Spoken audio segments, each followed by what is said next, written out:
This is The Roadmap with Lee Heisman.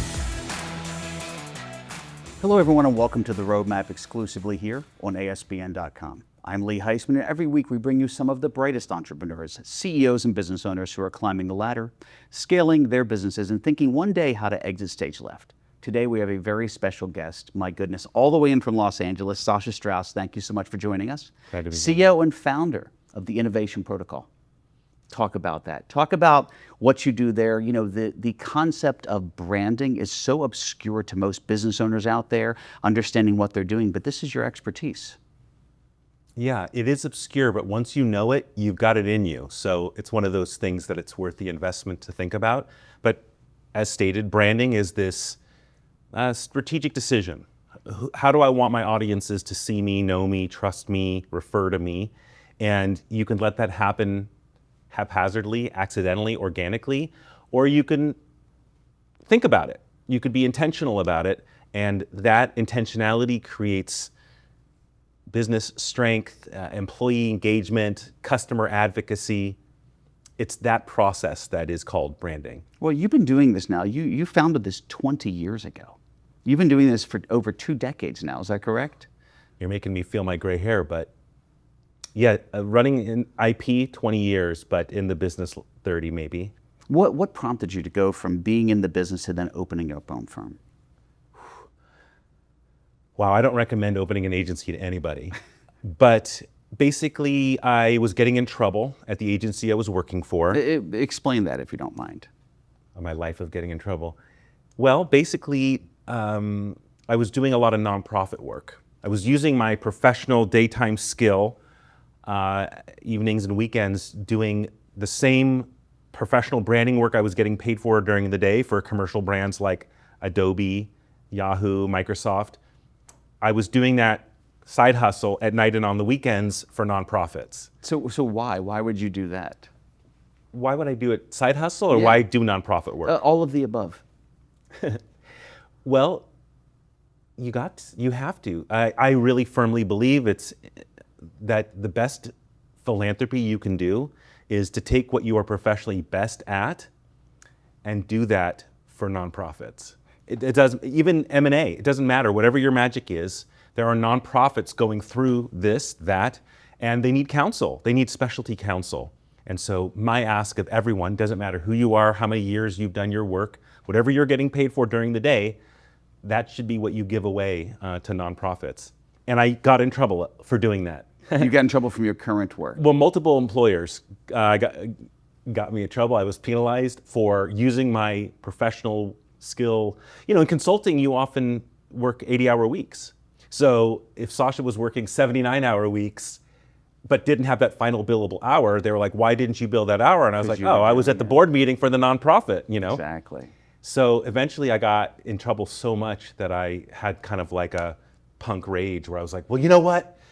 Fine then, I'm gonna start my own firm and we're gonna do nonprofit work all the time. It's gonna be foundational to what we are. And I did that, and I was able to create a rule where every employee spends 10% of their time working on nonprofit consulting engagements. So I like that you're dating us, Sasha, and I don't know your age, we didn't talk about it. I'll be 54 very soon, and I like that the rage was punk rage. Is that what it was? You were dating yourself to that era? Oh, punk is ever present, friend. It has not gone away. It endures for sure. But yeah, it was sort of like Southern California, like, all right, you know, if you don't like it the way that it is, then change it kind of attitude. And that fueled me, I guess. I was sort of going against the machine, raging against the machine, whatever, not punk rock, but still. And that fueled my entrepreneurial spirit. And that's when you opened Innovation Protocol. Yeah, I basically hit a road where I was like, all right, I'm tired of being yelled at by my employers for doing good in the world, you know, like get mad at me for something else. But it was one of those things. It was instilled in me through my family, through my community, through the Boy Scouts, you know, that you don't wait until you retire to do good work. You do it now. And so not only was I able to build a firm doing it, but nonprofits are an incredible customer. Explain that, elaborate. Okay. Well, even even businesses that are built by founders, driven by emotion, et cetera, they're still commercial entities. So they're, trying to create value for their shareholders, owners, whatever. Whereas obviously with a nonprofit, theoretically it shall not generate a profit, and it's trying to work in the most efficient and direct way possible. And that passion, that cause does drive the entity, but you also need it to be an operational success. So it's awesome, interesting as a consultant to deal with a circumstance where we're not trying to maximize profit, we're trying to run a tight ship, but we've got a communication problem. If we were better communicating internally and externally, maybe we'd be able to save more lives, help more people. And so I guess there's something emotionally stirring about that, but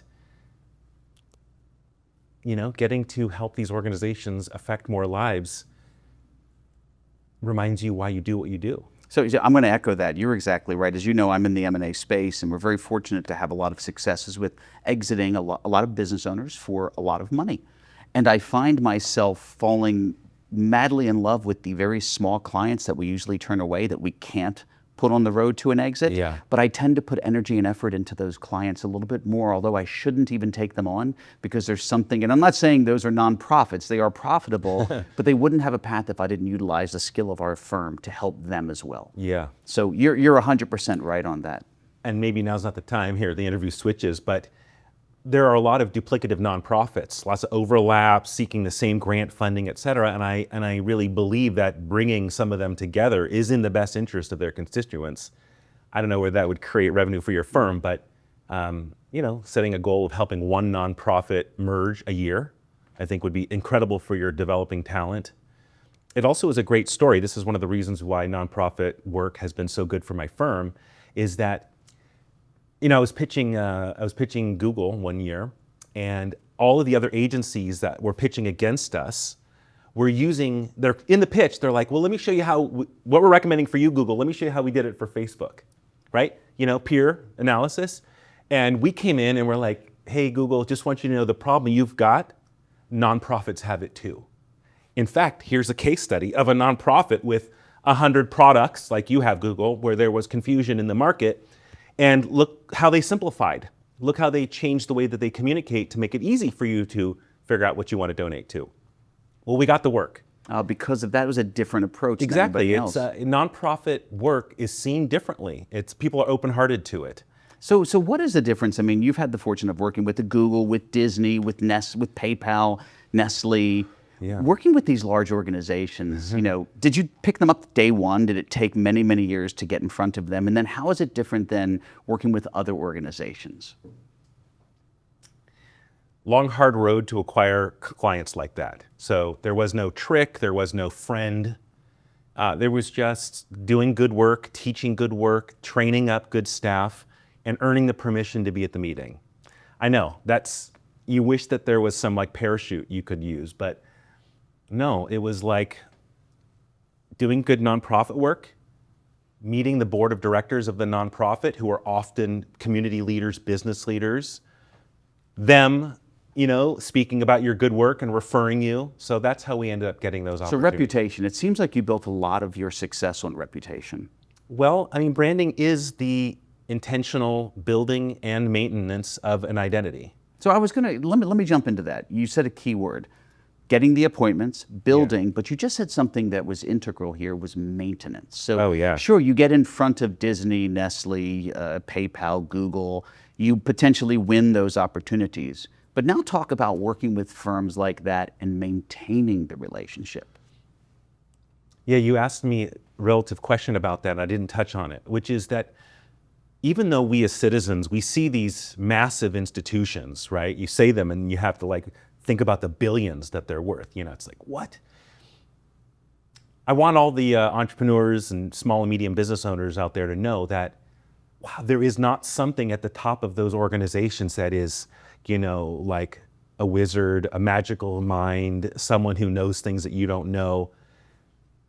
No, they're just ordinary people like you and I, trying to get our salad at lunch, figuring out how to be best to our family. And they don't have some access or knowledge, or their college degree, your college degree. No, they're just trying to figure it out every day. And I say that that was really important to me as an owner-operator myself, was to be working for the world's largest organizations and seeing that those leaders had the same challenges that I have. But they had resources, they have staff, they seem to have a larger amount of resources, yes or no? Yeah, well, sorry, I had a physiological response to that. Resources take time and focus to utilize. So let's not get blinded by, wow, they have a whole skyscraper of people. Lee, managing a skyscraper of people, that's so hard. That's so emotionally consuming, at least for people like me. In fact, my grad students make fun of me, but they know that I can only love 25 people at the same time. So like when I employ people, I have like a cap on how many I can employ. I just don't have the emotional capacity to love the 26th person. So anyway, if you're How many people do you have at your firm? well, I still try to keep it under 25, depending on the scale of work and the international demand. But do you have more than 25? I got to 29 at one point. So do those 4 people feel really bad? No, because they were adjacent. There was love in our community of 25 core. I'm just giving you a hard time. No, give me a hard time, because it's true. And I was on the record saying I only can love 25 employees at the same time. And my firm let me get to 26, 27, 29. And only when I was at 29 and I'm like, there's something wrong with the ship, Captain. It was like, oh, well, the problem is that you're having to divide up your affection, care, focus, career development, and you can't do it in 29 ways. So all that to say that I spent a year and a half refocusing, restructuring the business so that it doesn't ever need 29 people. Fair. And I do love your Star Trek reference as well. That was well done. It was unintentional, I guess. Yeah, it was just exceptional. Social Well, clip. you also touched base, and I'll pivot slightly, is you mentioned students. And people and viewers out there watching you, we're talking about Google, Disney, we're talking about working with these large companies, but then you mentioned students. Talk about this collegiate career that you have. All right, this is where I start crying in the interview. Darn you, Lee. No. We're Firestone. We talk about this. Yeah, so when I found strategic branding, brand strategy, I was like baffled by the light. You know, like, what? I know that organizations are communicating. I feel it. I am moved by it. I want to pray with them, eat with them, drive them. I want to do those things. But why do I? You know, that was like 18 and a half, having like an existential crisis. Like, why do I want to eat that or drive that?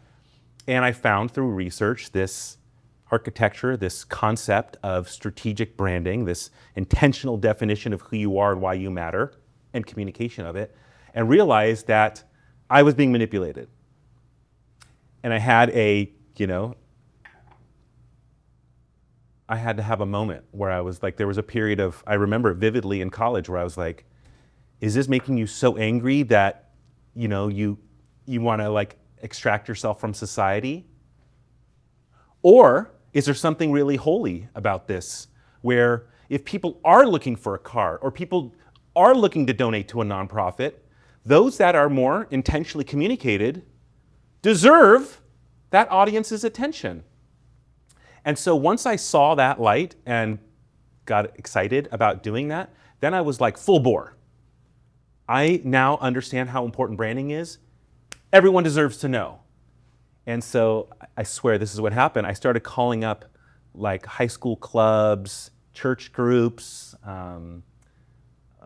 mosques, truly, I mean, no joke, and said, hey, this is happening to your community. They're being swayed. They want that hamburger because they're being manipulated. They deserve to know. And so believe it or not, like 1 out of 10 organizations said yes. And so as soon as I had the chance to show people this truth, I was like, this cannot stop. People deserve to know that they're being manipulated and deserve to know how to steward their businesses and organizations. I want to teach them. So as soon as I knew that branding was this powerful tool for good and bad organizations, I taught as many communities as much as I possibly could, and then eventually I was asked to become a graduate school professor. At UCLA? At USC initially. Uh-huh. I still teach at USC 18 years later, executive MBAs. But I also teach at a few different business schools at the same time. UCLA, Anderson, UC Irvine, Mirage, St. Gallen in Switzerland. And I get to move around between these amazing cohorts and see the leaders of now, the leaders of the future, as they're like pupating. And it's unbelievable. Well, Sasha, I'll be honest, you're pretty unbelievable. Let's talk about your experience in the old Bond movie. There was an old Bond movie. From Branding with Love, from Russia with Love, from Branding with Love. Sorry. Thank you. No, I'm joking. It wasn't a Bond movie. Well, that was the point. You're referencing my TEDx talk. Yeah, talk about this. Well, I want to give you credit and thank you for that suggestion. I grew up in the Bond movie era. And well, you referenced punk rock. You did a Star Trek reference. We're talking about, I mean, hey, I'm just trying to be of the people, friend. Try to be Exactly. of the people. Yeah, when I wrote my TEDx talk, I did things on purpose.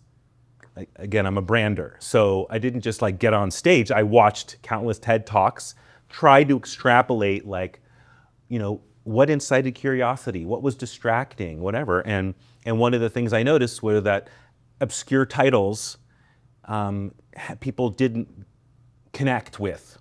So I tried to, determine, well, what is a title that could hook with 10% of the audience immediately? And anyone who's old enough to have cared about James Bond movies would know From Russia with Love. And so that's where I came up with From Branding with Love. And I was honestly thinking to myself, if this is the only time I ever get the mic, what do I want people to know? And my little weepy self said, I want people to know that they can use branding to garner love, to get attention and care.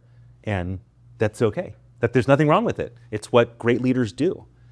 And so that's what that TED Talk was about. Well, I have to pivot as well too, and I know where we're going to end up, but before we get to the end, because time flies while we're having fun, the way that you carry yourself, Sasha, us just meeting today, of course, thank you for coming all the way in from the West Coast, of course, and I will discuss why you're here, and I've had the fortune of having you on the show today. Viewers listen to you, and I'm listening to you, and I know the truth, and I want them to know the truth. It seems like it all comes pretty easy to you. It doesn't seem like you have to work hard to be so thoughtful, so intentional, so considerate, and again, your message is spreading love. I can see not just for your employees, for your clients, but everybody has their own challenges, and I can tell you're not the kind of person to complain. But I want to share because it's inspiring to know there was a moment, a year and a half, 2 years ago, where you were just having a normal life with your family and you ended up waking up in the hospital. Can you briefly talk about that? Sure. I want to restate something that you said, which is that it hasn't been easy. And I think if there's anything I would want to say as a founder, CEO, is it isn't easy. But see, you make it look easy. And the reason I'm bringing this up is because when you dialogue and just meeting you and your energy, people like you make it look easy. And others might look and say, I'm never going to be that way, or I have too many challenges. And that's why I wanted to share one of the challenges you went through. Yeah, it's so freaking hard. It's always hard, but it feels like it's worth it. That's kind of the point, is you look at people climbing mountains like Everest and you're like, 'cause why? Why be that hard? And 'cause you can, and doing it feels amazing. So even though it was always hard, it was hard when I was a child because I was in special ed, in American special education until I was 19 years old, and taught as a special ed child, referenced as special ed. And so that was restrictive. Now it's cool to be neurospicy. Neurospicy. Yeah, write that one down. Now it's cool, but back then it was a problem. You were immediately sequestered. And so that affected my ability to learn. It affected how I saw myself. But I think I seem to have gotten through it. I learned my brain, for lack of a better term. I came to understand how my consciousness works.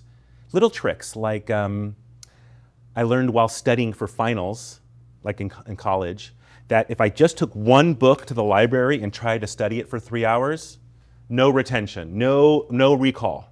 But if I brought 3 different subjects and moved between them in 15-minute doses, I could slay all 3. they're like learning your consciousness. And so I did that. And I thought, finally, all right, I've got this. I'm in college. I started a business in college. It scaled to 80 people. I didn't know that I could only live 25 back then. And so all that to say, I kind of like mastered my mind.